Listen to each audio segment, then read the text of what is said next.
நேரம் 6 மணி. இலங்கை ஒலிபரப்பு கூட்டுத்தாபனம் செய்திகள். செய்தி ஆசிரியர் பிரியதர்ஷினி செல்வத்துறை. வாசிப்பவர் AM தாஜ். புதுப்பிக்கத்தக்க எரிசக்தி திட்டங்கள் குறித்து கலந்துரையாடுவதற்காக தாய்லாந்து பிரதிநிதிகள் குழு ஒன்று இலங்கை வரவுள்ளது. 15வது தேசிய ராணுவ வீரர் தின கொண்டாட்டம் நாளை. கனமழை, பலத்த காற்று மற்றும் கடல் கொந்தளிப்பு தொடரும்.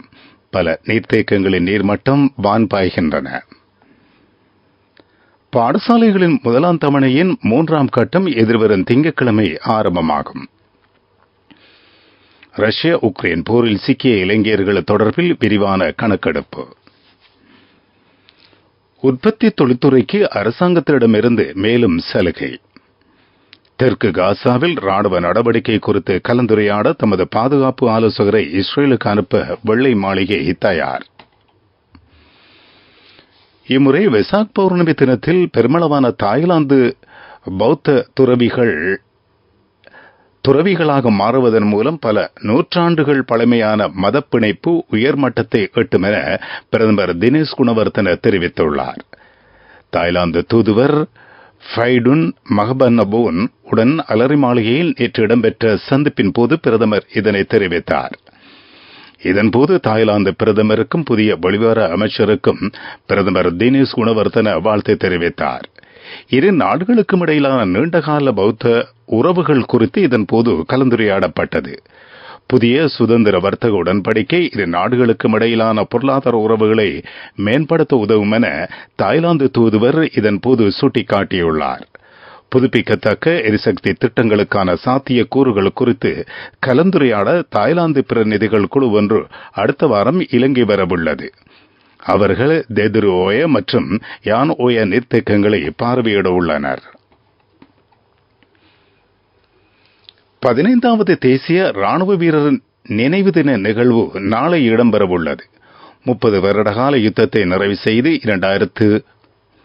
2009ஆம் ஆண்டு மே மாதம் 19ஆம் தேதி LTT-னரின் பிடியிலிருந்த இடங்களை முற்றாக ஒழித்து நாட்டின் ஐக்கியத்தையும் ஆழ்புல ஒருமைப்பாட்டையும் இந்த நாட்டின் போர் வீரர்களால் உறுதிப்படுத்த முடிந்தது.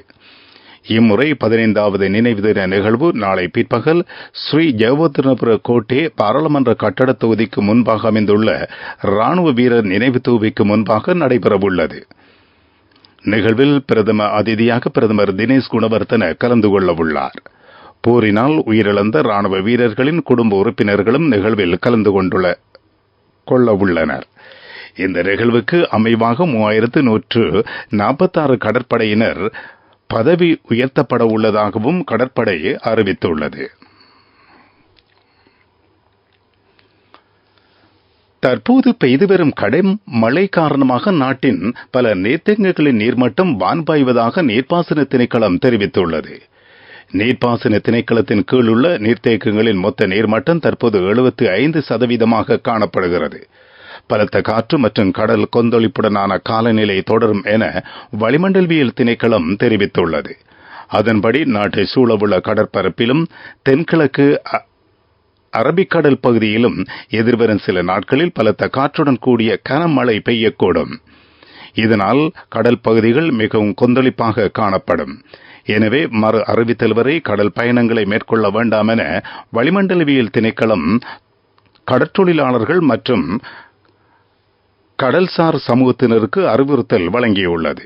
இது தொடர்பில் வளிமண்டலவியல் திணைக்களம் வெளியிடும் அறிவித்தல்களை பின்பற்றுவது அவசியமாகும். நாட்டில் எதிர்வரும் சில நாட்களில் மழை மற்றும் காற்றின் வேகம் அதிகரிக்கும் எனவும் எதிர்பார்க்கப்படுகிறது.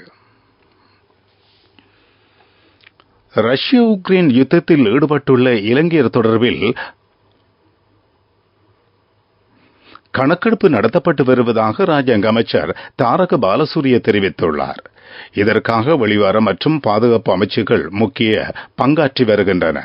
சுற்றுலா விசாவில் இலங்கையர்கள் சிலர் ரஷ்யாவுக்கு அனுப்பப்பட்டுள்ளதாக தெரிய வந்துள்ளது. கொழும்பில் நடைபெற்ற ஊடகவியலாளர் சந்திப்பில் கலந்து கொண்ட ராஜாங்க அமைச்சர் தாரக பாலசூரிய இதனை தெரிவித்தார். ரஷ்யா உக்ரைன் போரில் ஈடுபட்டுள்ள இலங்கையர்கள் தொடர்பில் கண்டறிய குழு ஒன்று உடனடியாக ரஷ்யாவுக்கு அனுப்பப்படும் எனவும் அவர் தெரிவித்துள்ளார். நீங்கள் கேட்டுக்கொண்டிருப்பது இலங்கை ஒலிபரப்பு கூட்டுத்தாபனத்தின் செய்திகள்.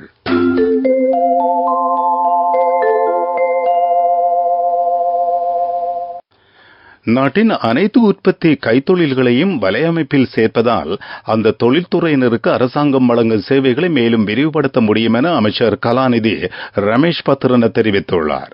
உலக வங்கியும் ஆசிய அபிவிருத்தி வங்கியும் வழங்கும் நிதியுதவிகளை தற்போது செயலற்று போயுள்ள தொழில்களை மீட்பதற்கு வழங்க முடியும். இதற்கு தொழில் அமைச்சு தலைமை தாங்குகிறது. தொழில்துறையினருக்கு தேவையான சலுகைகளை முறையாக வழங்க அரசாங்கம் நடவடிக்கை எடுத்துள்ளது. உள்ளூர் கைத்தொழில் துறையில் ஈடுபடுவோரை பாதுகாப்பதே இலக்காகும் என அமைச்சர் குறிப்பிட்டார். ஏற்றுமதிசார் பொருளாதாரத்தை ஊக்குவிப்பது உருவாக்குவது அரசாங்கத்தின் நோக்கமாகும். தற்போது உற்பத்தி தொழில் பதிவுகள் ஆன்லைன் மூலம் மேற்கொள்ளப்பட்டு வருவதாக அமைச்சர் ரமேஷ் பத்ரன தெரிவித்துள்ளார். வெளிநாட்டவருக்கு ஆன்லைன் விசா வழங்குவது தொடர்பான கலந்துரையாடலில் பொதுமக்கள் பாதுகாப்பு மற்றும் குடிவரவு குடியகல்வு திணைக்கள அதிகாரிகளும் கலந்து கொள்ளாமை குறித்து அரசாங்க நிதி தொடர்பான செயற்குழு தனது அதிருப்தியை வெளிப்படுத்தியுள்ளது. கலந்துரையாடலுக்கான முன் அறிவித்தல் அவர்களுக்கு ஏற்கனவே வழங்கப்பட்டது. நிதி தொடர்பான குழு அதன் தலைவர் பாராளுமன்ற உறுப்பினர் கலாநிதி ஹர்ஷடி சில்வா தலைமையில் அண்மையில் கூடியது. சம்பந்தப்பட்ட அதிகாரிகள் குழுவில் கலந்து கொள்ளாமை குழுவை அவமதிப்பதாக அதன் தலைவர் குறிப்பிட்டார். இதன் காரணமாக அந்த அமைச்சு மற்றும் திணைக்களத்தை சேர்ந்த அதிகாரிகள் மீண்டும் அழைத்து கலந்துரையாடப்பட உள்ளதாக தீர்மானிக்கப்பட்டுள்ளது.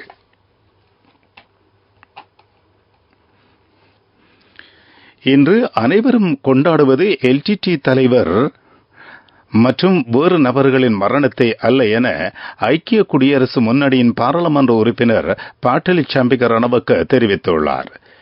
இது நாட்டு மக்களின் ஒற்றுமையையும் நாட்டின் ஒட்டுமொத்த சுதந்திரத்தையும் கொண்டாடுவதாக அவர் சுட்டிக்காட்டியுள்ளார்.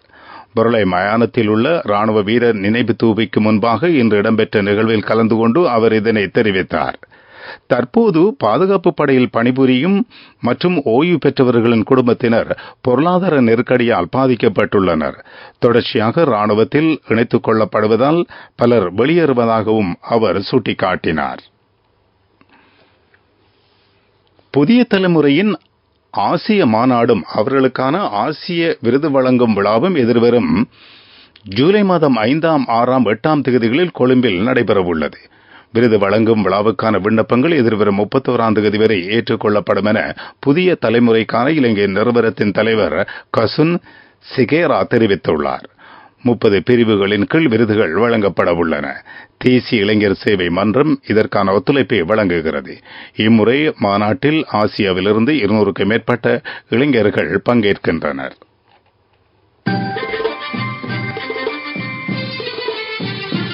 பிரதான செய்தி வழங்குவோர் ஒவ்வொரு வீட்டிலும் இருக்க வேண்டிய வீட்டு வைத்தியர் சித்தாலேப. 2024 ஆண்டுக்கான சிங்கள தமிழ் முஸ்லிம் பாடசாலைகளின் முதலாம் தவணையின் 3ஆம் கட்டம் எதிர்வரும் திங்கட்கிழமை ஆரம்பமாக உள்ளது. சிங்கள தமிழ் பாடசாலைகளின் 3ஆம் கட்டம் எதிர்வரும் 31 நிறைவடைய உள்ளது. முஸ்லிம் பாடசாலைகளின் முதலாம் தவணையின் 3ஆம் கட்டம் எதிர்வரும் ஜூன் மாதம் 20 நிறைவடைகிறது. சிங்கள தமிழ் பாடசாலைகளில் 2024 ஆண்டுக்கான 2ஆம் தவணை ஜூன் மாதம் 3ஆம் தேதி ஆரம்பமாக உள்ளது.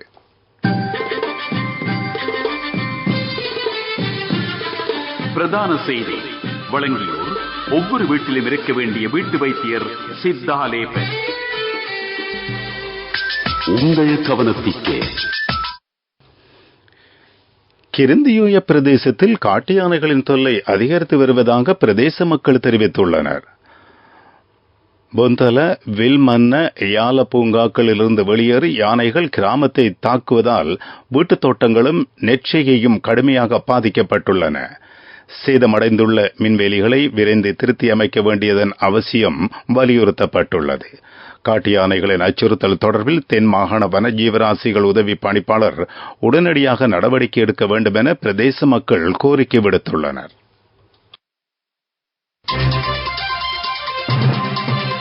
உலகச் செய்திகள். ரஃபாவில் மேற்கொள்ளப்படும் ராணுவ நடவடிக்கை குறித்து கலந்துரையாட இஸ்ரேலுக்கு தேசிய பாதுகாப்பு ஆலோசகரை அனுப்ப வெள்ளை மாளிகை தயாராகி வருகிறது. அதன்படி பாதுகாப்பு ஆலோசகர் ஜெக் சுலிவன் நாளை இஸ்ரேல் செல்லவுள்ளார். அங்கு அவர் இஸ்ரேல் பிரதமர் பெஞ்சமின் நெத்தனியாகு உள்ளிட்ட உயர்மட்ட அதிகாரிகளை சந்தித்து கலந்துரையாட உள்ளார். மத்திய ஆப்கானிஸ்தானில் இடம்பெற்ற துப்பாக்கி சூட்டில் 4 பேர் கொல்லப்பட்டதாக தாலிபான் அமைப்பு தெரிவித்துள்ளது. அவர்களில் 3 வெளிநாட்டு சுற்றுலா பயணிகளும் அடங்குவர். மூவரும் ஸ்பெயின் நாட்டை சேர்ந்தவர்கள் என சர்வதேச ஊடகங்கள் தெரிவிக்கின்றன. பாம்பியன் மாகாணத்தில் உள்ள வணிக வளாகத்தில் இந்த துப்பாக்கி சூடு சம்பவம் இடம்பெற்றது. சம்பவம் தொடர்பாக 4 பேர் கைது செய்யப்பட்டுள்ளதாக தாலிபான் அமைப்பு தெரிவித்துள்ளது. ஆப்கானிஸ்தானில் பாதுகாப்பு அதிகரிக்கப்பட்டு வருவதால் ஆப்கானிஸ்தானுக்கு வருகை தரும் சுற்றுலா பயணிகளின் எண்ணிக்கையும் அதிகரித்துள்ளது. அபிவிருத்தி செய்திகள். வடமாகாண அபிவிருத்திக்கு தேவையான ஒத்துழைப்பை வழங்க தயாரென இலங்கைக்கான அமெரிக்க தூதுவர் ஜூலி ஷங் உறுதியளித்துள்ளார். இலங்கைக்கான அமெரிக்க தூதுவருக்கும் வடமாகாண ஆளுநர் PSM சார்ல்ஸுக்கும் இடையிலான கலந்துரையாடல் வடமாகாண ஆளுநர் அலுவலகத்தில் இடம்பெற்றது. அதன்போது அவர் இதனை தெரிவித்துள்ளார். வடமாகாண அபிவிருத்தி செயற்பாடுகள், கல்வி, சுற்றுலாத்துறை, காணி விடுவிப்பு, தொழில் வாய்ப்புகள், முதலீட்டு நடவடிக்கைகள் உள்ளிட்ட பல விடயங்கள் தொடர்பில் இந்த கலந்துரையாடலின் போது கவனம் செலுத்தப்பட்டது. விளையாட்டுச் செய்திகள். இத்தாலியின் ரோம் நகரில் இன்றிரவு நடைபெறும் குறுந்தூர சாம்பியன்ஷிப் போட்டியின் 100 மீட்டர் ஆண்களுக்கான ஓட்டப் போட்டியில் இலங்கையின் குறுந்தூர சாம்பியனான யுபன் அபயகுன் பங்கேற்கிறார். இந்த போட்டி இலங்கை நேரப்படி இரவு 10:25 ஆரம்பமாகும். எதிர்வரும் ஒலிம்பிக் போட்டிக்கு தகுதி பெறுவதற்கு இந்த போட்டி மிகவும் முக்கியமானது என இலங்கை தடகள சம்மேளனத்தின் தலைவர் சமன்குமார் தெரிவித்துள்ளார். வர்த்தக செய்தி அனுசரணை. பட்டதாரியாகும் போது, திருமணத்தின் போது, குழந்தை பிறப்பின் போது மற்றும் 25வது திருமண ஆண்டு நிறைவின் போது 50,000 ரூபாய் வரை விசேட அனுகூலங்கள். மாதாந்தம் 12,500 ரூபாய் வீதம் சேமித்திடும் ஸ்ரீ சேவிங்ஸ் சாம்பியன்களுக்கு மேலும் பணப்பரிசுகள். ஹம்பாந்தோட்டை மாவட்டத்தில் சிறிய வீட்டுத்தோட்ட அபிவிருத்தி வேலை திட்டத்தின் கீழ் வாசனை திரவிய பயிற்சிகை விரிவுபடுத்தப்படுகிறது. ஏற்றுமதி விவசாய திணைக்களத்தின் ஹம்பாந்தோட்டை மாவட்ட அலுவலகம் இதனை ஆரம்பித்துள்ளது. ஏலக்காய், சாதிக்காய், வெனிலா மற்றும் கராம்பு ஆகியவை சிறிய அளவிலான வீட்டுத்தோட்ட செய்கையில் மேற்கொள்ளப்படுகிறது.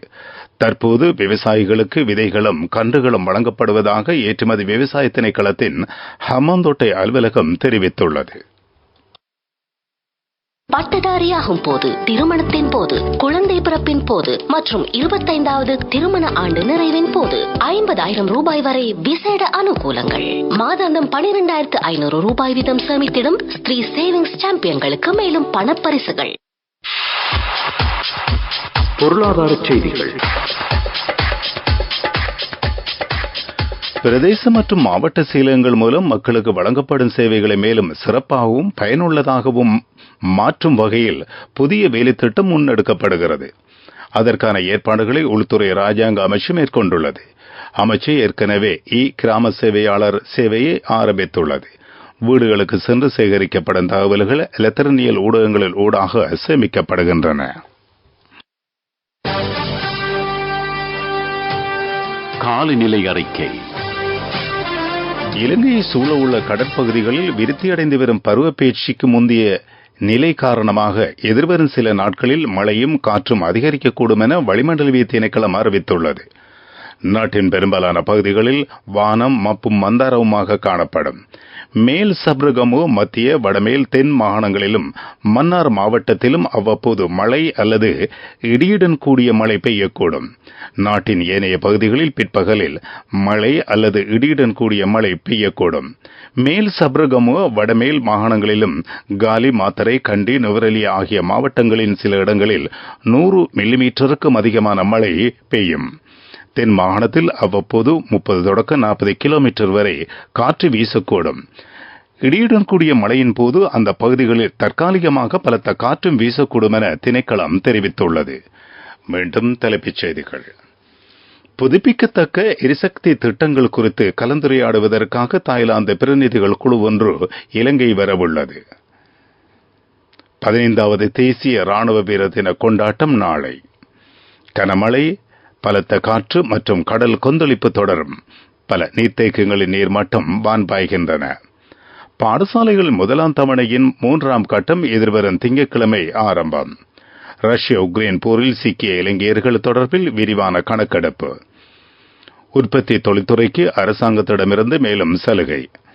தெற்கு காசாவில் ராணுவ நடவடிக்கையை குறித்து கலந்துரையாட தமது பாதுகாப்பு ஆலோசகரை இஸ்ரேலுக்கு அனுப்ப வெள்ளை மாளிகை தயார்.